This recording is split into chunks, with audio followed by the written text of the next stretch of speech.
welcome into another edition of the GSMC College Football Podcast brought to you by the GSMC Sports Network. I'm your host, as always, Tommy Brzee. It is Thursday, November 7th around here, and we have a great show for you today. We got to start with that big-time game that's going on down there in Baton Rouge this upcoming weekend. Number 11, Alabama, number 15, LSU, an elimination game. We're going to break that down in the first segment. Then we'll get to a couple of other Week 11 picks, a couple upset alerts that I want you guys to watch out for. Miami going to Georgia Tech, Michigan at Indiana. We'll break down those two because I think they could get a little bit sketchy for those undefeated teams.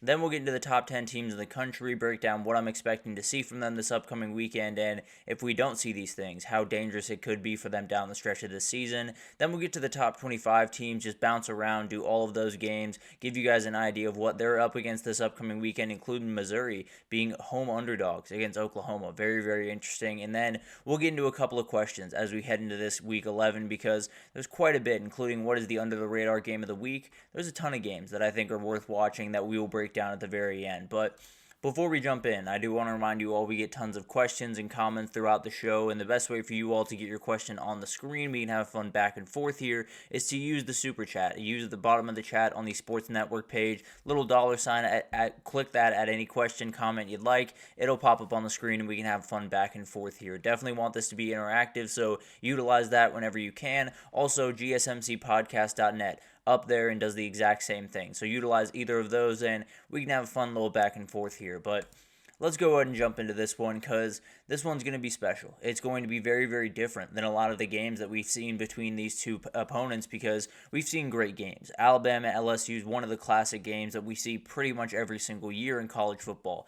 This one's a little bit different. It is an elimination game at night in Death Valley. We used to, have these games be massive and be quote-unquote elimination games, but we didn't just outright know it, and it feels like we know it going into this one. We are going to know exactly where these teams stand walking out of it, and frankly, I think it has a lot to do with these two coaches. I think there's a lot on these coaches as they walk into this game because you have Brian Kelly, who has done a great job in his 2 years.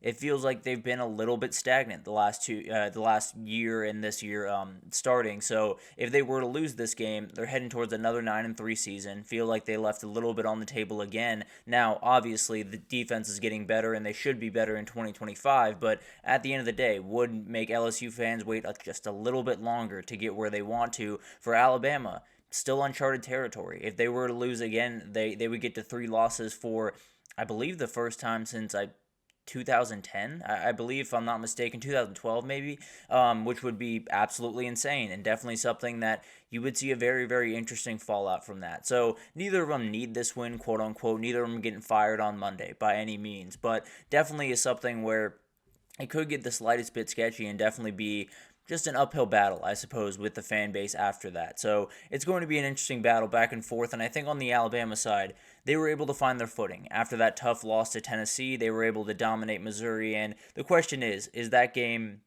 indicative of what we're going to see the rest of the year, or did they catch a Missouri team that was a little bit underhanded, a little bit injured, and not necessarily playing great football, and just kind of take advantage of the situation? For LSU, they've been stewing on that loss to A&M for about 11 days now. It'll be 14 when they meet up. So definitely itching to get back on the field, I have to imagine. And mainly that defense really wants to get back on the field and show that they have made the progress that it seemed like they were making before that game, before really the second half of that game. But on the LSU side, I think you got to watch Garrett Nussmeier. He has struggled with turnovers recently, and Bama is a team that feels like they're kind of finding their way defensively. They're one of the top teams in the country when it comes to turnover margin per game, almost winning it by 1 per game. So definitely something to watch here. Maybe that's the difference, where it's just Alabama gets 1 more turnover than LSU. They get 1 more possession, and that's enough for Jalen Milroe to pull away. And then the LSU offensive line is another thing to watch here because they've been one of the best in the country when it comes to pass pro. Not many defensive lines have been able to get home at all on Garrett Nussmeier until really a couple weeks ago against A&M, but then you got to open run lanes, and it's not something that they've been very good at throughout the year. It's something that if they don't have Caden Durham in this run game rolling downhill, it's going to be a really long day at the office. They're going to have to rely on Garrett Nussmeier just to outright beat Alabama. He can do that, quote unquote, but definitely is going to be an uphill battle, and definitely one where Alabama will have a lot more at their disposal to kind of counter that. And then on the Alabama defensive side, the big question here is what type of defense are they going to play? Kane Womack has always been kind of we're going to play man coverage, we're going to blitz, be very aggressive in that respect. Problem is, Garrett Nussmeier is incredible against man coverage. He will tear you to pieces if you allow him to stand in man coverage for the entire game. And you have Kyron Lacey, you have Aaron Anderson, you have so many guys on the outside to keep track of that you probably can't just play straight up man coverage if you're Alabama and win this game. So you're going to have to be a little bit more multiple. We'll see what Kane Womack can do. We'll see how he can dial this up. And then on the other side, the LSU's defense really struggled with Marcel Reed's legs. Jalen Milroe might be the very best in the country when it comes to quarterback run game. So the question is, how much do they utilize that? How healthy is Jalen Milroe right about now? And can LSU kind of pin that in and force him to beat him with his arm? Definitely going to be something that you're going to see. And frankly, I think we're getting a little bit of a shootout here. I don't necessarily think it's going to be one of those games where, whoever has the ball last type of situations, but I do think it's going to be back and forth. I do think it's going to be a battle, and it's going to be one where I think LSU is going to want to get that special atmosphere involved really early. I think they're going to take a couple of shots early on in this game, and we're going to see a ton of different players running deep. We're going to see a couple of openings. We're going to see Jalen Milroe get a couple of big plays. It's going to be a little bit up and down in this game, and we'll just see who can make that one extra play at the end of the day. The players to watch for me, I think Jamarian Miller is a really huge player for Alabama, really just down the stretch of the season more than anything else, but particularly in this game. Whit Weeks has played incredible football on the other side for LSU. If you can keep him at bay, if you can keep him just sitting at least flat-footed for 2 seconds, for half a second really, in each play, you're going to be really successful. And Jamarian Miller, with his receiving ability, with his ability to take linebackers out of the backfield or out of their position and make life tough for them, it makes that a lot easier. It felt like in the first half of that Georgia game, he was keeping C.J. Allen. He was keeping Smile Mondon just kind of at bay, and it was opening running lanes for Jalen Milroe. It was opening passing lanes for all of these other players. So I think it's one of those guys that you kind of just pull attention away from where LSU wants to put it, which is on Jalen Milroe. And I think those running backs just in general need to keep rolling if you're Alabama. And then on the defensive side, I think Qual Rousseau is a hugely important player in this game. Obviously, you want to get after the passer. That's no two ways about that. Obviously, one of those guys that you badly need to be aggressive in this game and be kind of relentless. The other part of that is I think them dropping back into coverage into zone is going to be a huge part of this game. He was able to make a couple of big plays throughout the season in coverage.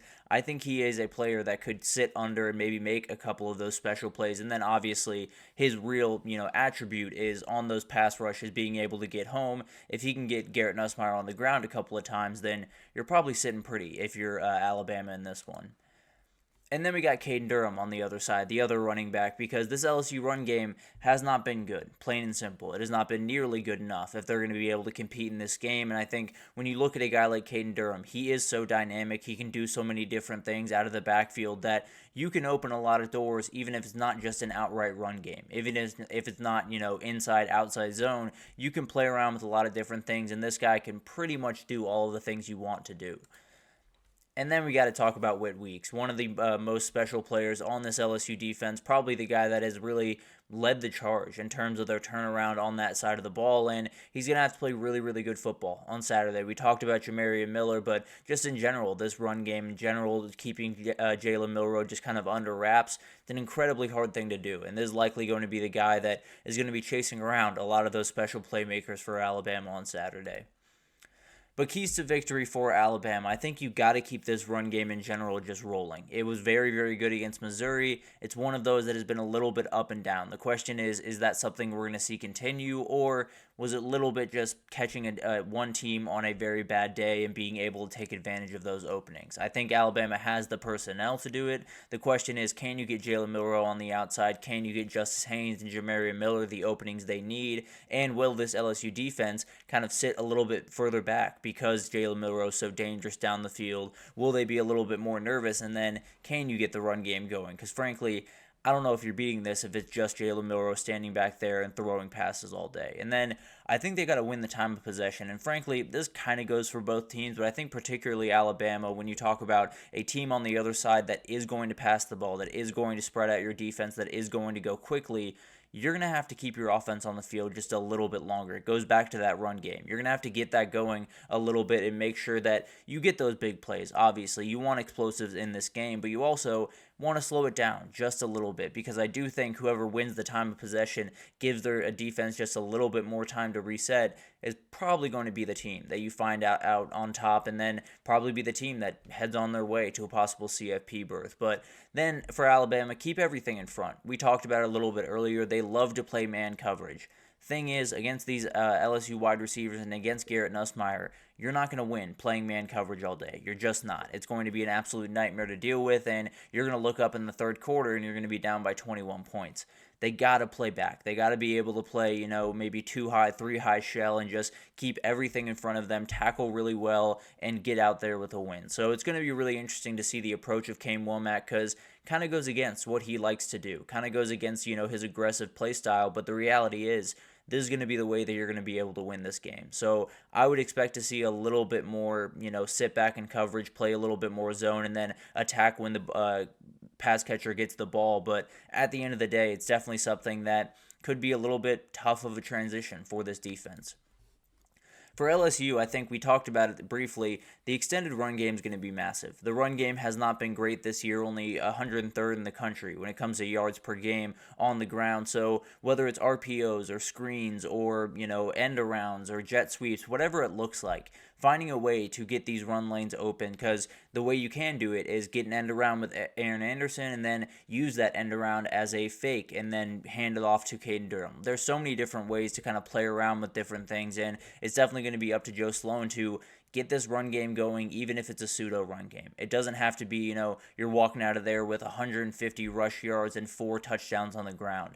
You got to walk out there with something, though. You got to be able to walk out there and find slight openings. It doesn't have to be perfect, and frankly, Alabama can be run on. You're probably not going to get those explosive plays that you like on the ground, but at the end of the day, you can probably plug out 3-4 yards of carry and find a way to keep these drives alive if you can get the push that you need. And it's definitely something that they're going to deal with, especially, it sounds like Garrett Dellinger is not going to go in this game, the guard, so definitely something to watch there. And then limiting mistakes. Garrett Nussmeier has thrown 7 picks in the last 4 games. Cannot happen if you're LSU in this game, because when you walk into an Alabama game just in general, you have a motivated team on the other side, and you have a team on the other side that is going to cause problems for your defense. It might not be all day, it might not be as aggressive as I'm thinking right now, but they're absolutely going to cause issues. You being able to limit mistakes, you being able to keep the ball out of their hands as much as possible and be able to grind out drives is going to be probably the key to this game, and that really just comes down to Garrett Nussmeier and this offensive line giving him time to digest everything. And then finally, you got to eliminate Milroe's legs. This is going to be much easier said than done. This is one of the best running quarterbacks, if not the best running quarterback in the country. So the question is, did LSU struggle with Marcel Reed because they just can't, guard a quarterback that can run like that? Or were they just fully unprepared? That's something that we'll have to figure out kind of along the way in this one. And it could just be that they were ill-prepared, but Jalen Milroe is just too much to deal with. So it's going to be really interesting to watch, and it could just be that Jalen Milroe totally takes over this game with his legs, and he ends up being the reason that they win outright.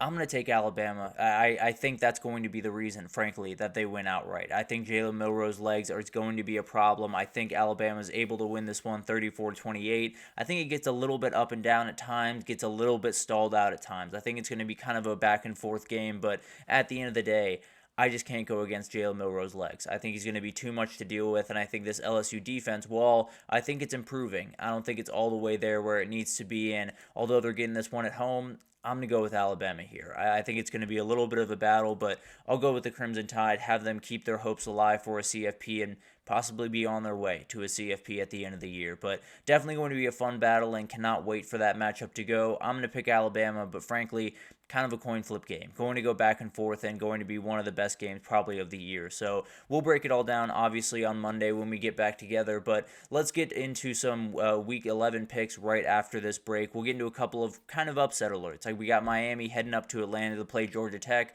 We have Michigan heading down to Bloomington to face off against Indiana. Two undefeated teams that could be in a little bit of trouble this week. We'll break it down right after this.